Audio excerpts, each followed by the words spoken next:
All right, court is calling 2025 CR 001248 State versus Lynn Morren. All right, and are you Mr. Morren? Yes, ma'am. Yes, Your Honor. All right, you entered a plea of guilty. We were awaiting the PSI report. According to your plea bargain agreement, punishment is to be assessed at a cap of 30 years. There's a $5,000 fine and there are no applications. And there's to be chapter compliance. Have both parties had a chance to review the PSI report, state? Yes, Your Honor. Defense? Yes, Judge. Any objections, state or defense? Not to the PSI, Judge. All right. And the court is in receipt of documentation tendered to the court by the defense attorney. And it appears to be letters from therapists and from other parties. Correct, Judge. All right. The court has reviewed those. State, have you had a chance to review those? Yes, Judge. All right. State, any witnesses? No witness, Judge. Defense, any witnesses? Yes, Judge. I've got two witnesses. The first would be Hugh Morren, Mr. Morren's brother. All right. If you'll step to the side, Over sir. here. They're back against the counter. All right. Could you raise your right hand for me, please? Do you solemnly swear and affirm the testimony you give will be the truth and nothing but the truth, so help you God? Yes, ma'am. All right. You can lower your hand if you'll state your name for the record. Hugh Morren. All right. Defense, you may proceed. Hugh, you're Lynn's brother, correct? That's correct. And how old are you, Hugh? I'm 60, And how old is Lynn? 69. Now, do you understand what your brother's charged with? Yes, I do. And you understand that the plea bargain in this case called for the judge to decide a punishment between 15 years and 30 years. That's correct. And so obviously what you're asking the court to do is consider something closer to the 15 years than the That's 30. correct. What kind of, did you have any indications that your brother had gotten involved in this stuff I had no idea at all. before his arrest? No, I had no idea. Are you telling the court that your brother didn't do this? Are you saying that this is not? I just didn't know anything about it. Okay. But prior to the arrest, I had no idea. But in speaking with your brother, he's taking accountability for it, right? That's correct. Yes. Has he tried to blame anybody else to you No. guys? No. Has he minimized it or somehow said, hey, look, you know what, this is just a big mistake? No, not at all. He's taking full credibility for what he's done. Okay. And so, I mean, this is a very troubling case, right? Yes. And you understand that there are real victims when it comes to this material. As far as I know, I'm not real familiar with it, but No, what I'm saying is, I mean, these aren't computer generated images. I mean, there are that get photographed. right. So no one's minimizing that. That's correct. But prior to your brother's arrest here, what kind of a reputation did he have? Was hardworking. He's worked in the medical field for 30 something years, and has great friends and been an uncle to my son and everything, and had good interactions with him and stuff like that. How many grandchildren are in your family? I only have one son, and he's 30. And there were never any indications that Lynn might be doing anything appropriate with the family? No. Yeah, were there? We have a real small family, and it's down to just me, Lynn, and my son now at that point. But no rumors or whispers in the extended family that anything improper had ever happened? No clue, no idea. Hadn't heard anything like that at all, ever. And so when he got charged with this was just a complete and total shock. It was a complete, total shock to me. Yes, that's correct. Because this really is not consistent at all with the Lynn that you've known for your life. That is correct. Yes, sir. And so in talking to your brother, you said your brother took responsibility, right? Yes. And he made it known to you that he's been hiding this part of his life from everybody else. Yes. Now, you said your brother worked in the medical field. That's correct. What kind of work was he doing? He's a speech pathologist. Okay. And he worked with both adults and children. That's correct. Okay.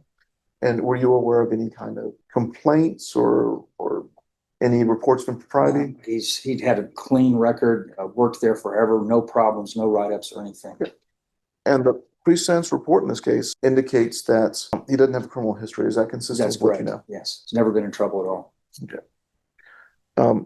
And your brother's 69 years old. And how is his health? Let me ask you.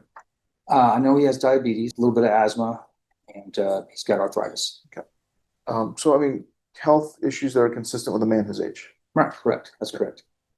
And now, what you're asking, understand that if the court were to give something closer to the 30-year sentence, at your brother's age, he's likely not. That's correct. Yeah. Okay. And so despite these, the troubling nature of the accusations and the activity, you're asking the court to give him something closer to the minimum, something that would allow him at least some life expectancy when he gets out. That's correct. Now, talked about the plea bargain that was a cap of 15 years, essentially anything between, I'm sorry, cap of 30 years, Mhm. anything between 15 and 30 years. Okay. Is there anything unfair about that range of punishment? I'm not real familiar with this, but I would feel that, the fact that he's never been in trouble before, that they could possibly give him closer to the 15. Okay. Yes. So what I'm saying is, given the nature of the activity, Mhm. it's not unfair to see him going and doing prison time, right? Right. Okay. I mean, you're not happy about that. No. You wish it were another way, right? Sure. But you understand that him being punished this way it is fair and it's appropriate. That's correct. Yes. I'll pass witness. Any questions? All right, thank you so much for Thank coming in. Uh, All right, call your next witness. Lynn Morren. All right, could you raise your right hand? Do you solemnly swear or affirm the testimony you give will be the truth and nothing but the truth, so help you God? Do. All right, you can lower your hand, state your name for the record. Wayne Morren. All right, you may proceed, counsel. Lynn, in looking at the PSI, it looks like you've never had any criminal history. Is that correct? That's correct. And so the first time you wind up in court is for something serious like this. Yes, sir. I'm looking at the PSI and it looks like you acknowledged guilt in this case. I did. I am guilty. And have you ever denied, since the time of the arrest, have you denied to me or anybody else that you were guilty? No. Lynn, if you're a man of your age with no criminal history, how did you get yourself involved with this material? I became addicted first to, and it led to me going to more, as I chased what they call dopamine, something I've learned in my 12-step programs. Okay. I started doing more edgier and edgier stuff until I crossed the line. Mhm. And I just, once I did that, I got hooked on a very medium, Mhm. but it was the medium I was addicted to. Right. So there was some testimony that you worked as a speech pathologist. That's correct. And did you work with both adults and I did. did you ever do anything inappropriate with any of those? I did not. Did you ever do anything inappropriate with any of those adults? Oh, I took care of them. I did nothing inappropriate with either one. Okay. Never any complaints or you were never fired from one of those jobs for anything inappropriate? Okay. So even though you were dealing with these addiction issues, thankfully it didn't spill out into the physical world. That's correct. Okay. Since the arrest, have you taken any measures to deal with your addiction? I have. I've joined a 12-step program that's called SPAS, Sex and Porn Addicts Anonymous. Okay. And so there are 12-step programs for those sorts of addictions. There are. Okay. And are they, and I'm not going to ask for anyone's identity, obviously, but are they sparsely attended or are there actually significant amounts of people that are in them? They sometimes have as many as over 70 people. They do a Zoom meeting. Okay. And the one I go to is on the West Coast. Okay. And it has a very good attendance. And, it helps us to kind of deal with the, just like the AA 12-step model. Mhm. They lead us through how to find relief or, to be able to To live without this. live with, learn how to manage it and Yeah. not let it rule my life. Okay. And so in doing so, in these 12-step programs, I mean, they refer to staying away from these things as sobriety, correct? Yes, Okay. Just like we talk about with drug and alcohol issues of sobriety there. yes. Okay. And to this point, how many days have you been sober? I have well over 400 days of sobriety since Okay. I joined the spa group. I had one relapse, and that was they violated their no self-love, no masturbation. Okay. And then, so do you journal as part of that 12-step program? I do, just to log it and to help keep me aware of how much sobriety I've obtained. Okay. And to date, how many days have you been able to log? It's over 400, 403 as of yesterday. And Judge, I'm going to tender to the court, not for the reading of it, but just to substantiate that he's logged it. Yes. His journal that has 403 entries. So we're not asking I've checked with the state, we're not asking the court to read it, just to confirm he's done that. In addition to that 12-step program, have you seen a counselor? I have. Okay. And did we get a letter from that counselor? Yes, I believe it was in the packet Okay. that I gave you or that you gave to the court. And that's what we tendered over to the court for the court I inspection. believe it was, yes. Yes, sir. In addition to that, were there letters from people who know you? There were Okay. longtime friends and a gentleman who had been working with me on the 12-step programs. Okay. And I would assume that you are appreciative that these people have stuck by your side. I am. That's remarkable. And I mean, you understand the gravity of this offense. Most definitely. You understand why it's illegal. I do. And you're not saying that this is not a big deal or a victimless crime or anything to that effect, are you? Not at all. You, as part of the deal and part of the conviction on this offense, you are going to have to be registered as a offender if and when you ever do leave prison. Yes, sir. Okay. And you intend to keep up with your treatment and sobriety even after you're released?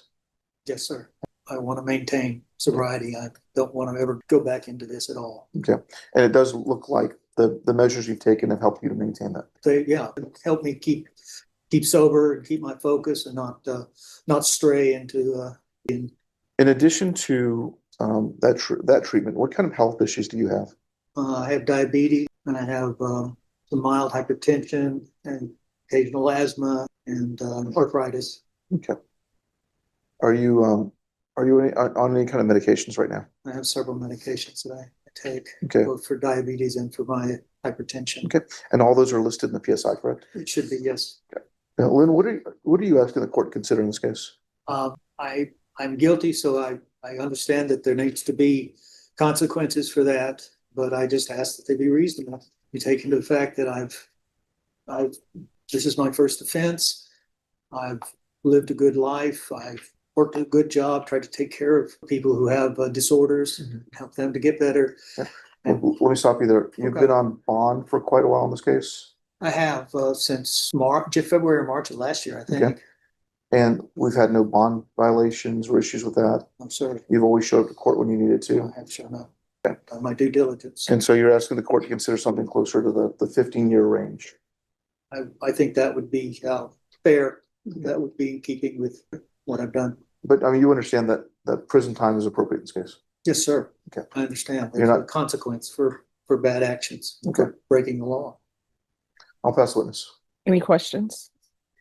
Mr. Morren, when did you start seeing a therapist for your issues?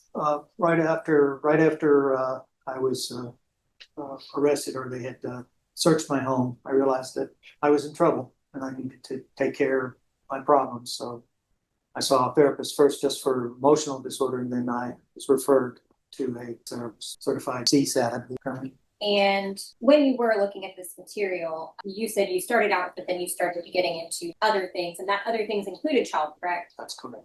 And when you were searching for this information on the internet, you had to learn all of the new terms and all of the ways to look this stuff up. It's not just widely available, right? You have to have the right terms, correct? Well, you kind of have to know where to look, yeah, and the search parameters.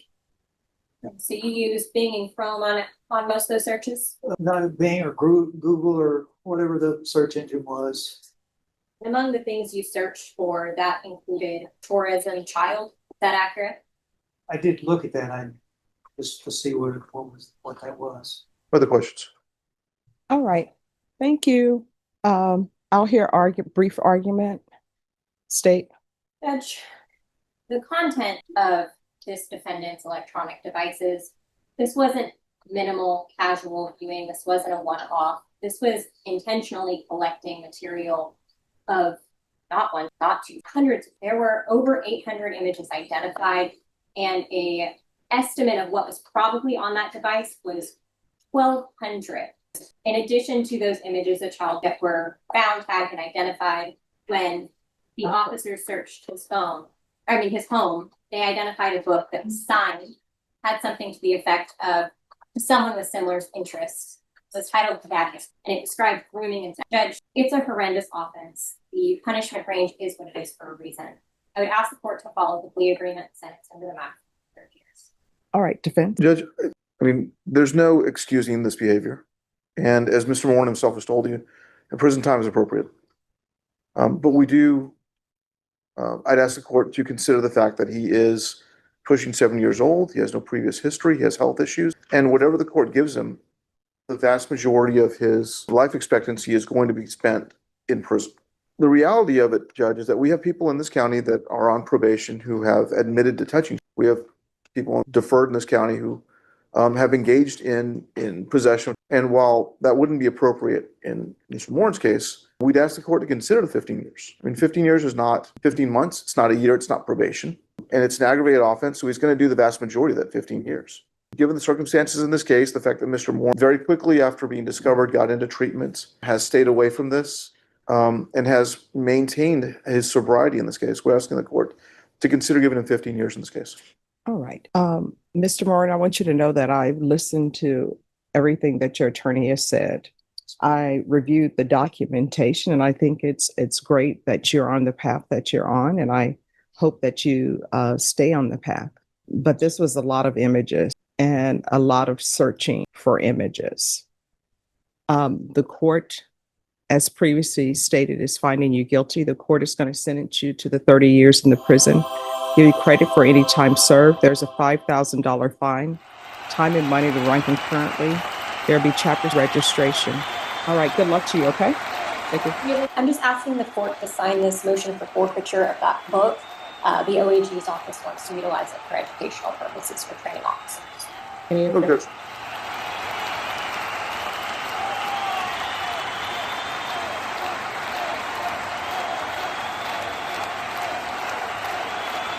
You walk in, the lights all dim, but somehow they find your face.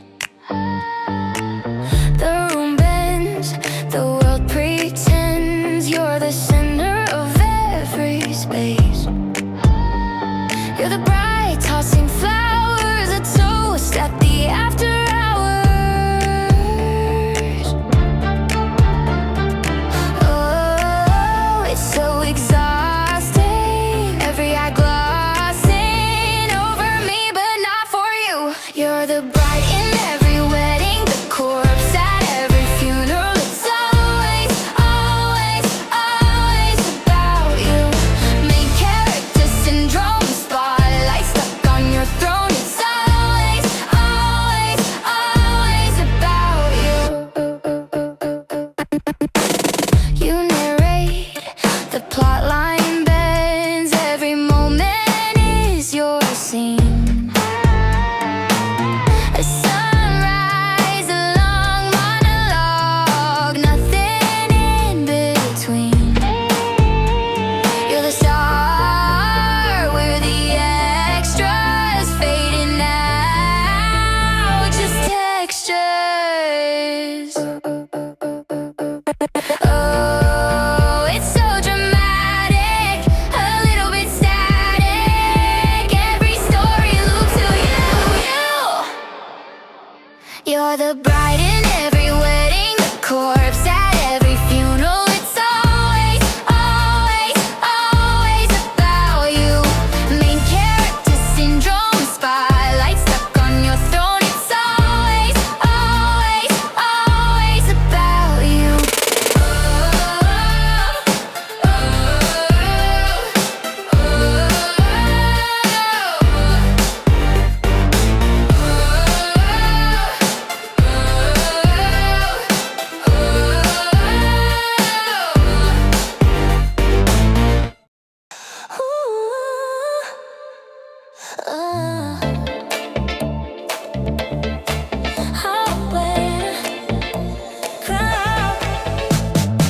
I wear the crown, but it feels so heavy.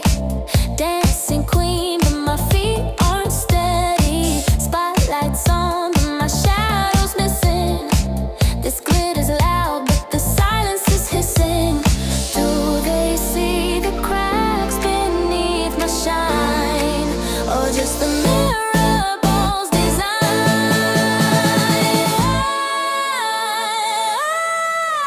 I'm spinning, spinning, caught in the charade, a mirror ball masquerade. I'm winning, winning, but it's all a facade. Living the life of a fraud.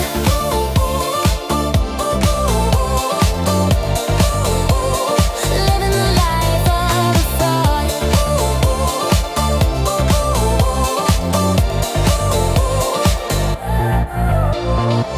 I speak the words, but they sound like static.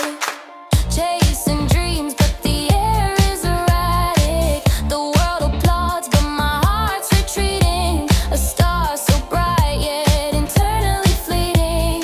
Do they hear the echoes of my doubt, or just the beat that drowns it out?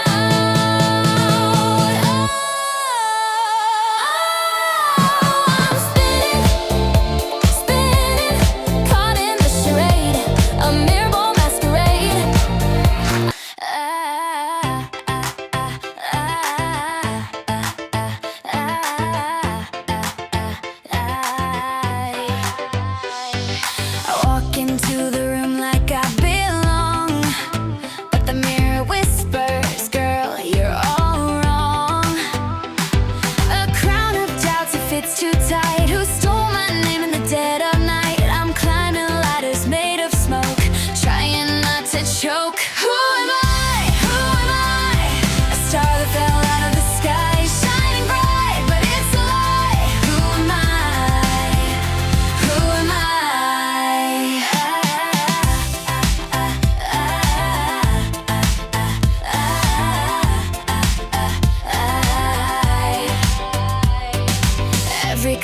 Government feels like a test. They love the surface, but they'd hate the rest. I smile wide, but inside it cracks. A paper mask hiding all the facts. I'm running races with no end, no truth to defend. Who am I